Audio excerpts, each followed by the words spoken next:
The European Commission's proposed nature restoration law is a step in the right direction towards creating more green spaces in Europe's cities, and it's warmly welcomed by cities.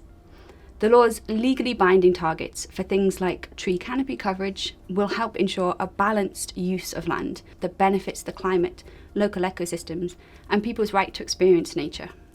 However, the law needs to be improved to align with existing legislation, such as the EU Biodiversity Strategy, and to include provisions for biodiversity and accessibility to urban green spaces.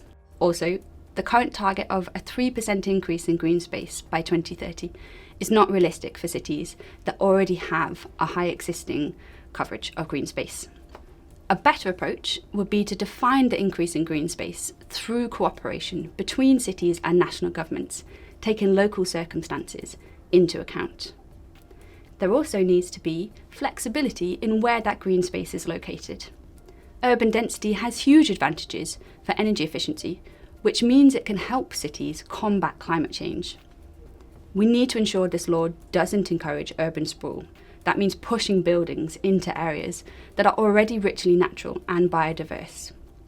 Cities are different. Some have forests and mountains within their limits, while some have only a couple of parks. So we need a law that respects context and listens to cities' insights about what is best for them. Accurate data is critical for monitoring progress, and the law should supplement EU-level satellite data with national and local data where appropriate to make sure that there are no mistakes.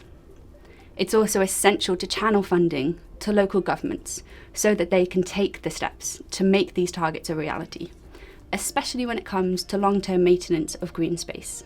As part of the Urban Agenda Partnership on Greening Cities, Eurocities is working with cities, national governments and the Commission to tackle some of the challenges cities face with this law, such as how to work with private landowners to protect green space and how to measure green space in terms of quality, not just quantity. We've called for a standardised way of measuring biodiversity that can help nature thrive. So while the nature restoration law is very promising, it must respect context, embrace flexibility, and ensure that all sorts of plants and creatures can live in balance with people from all walks of life.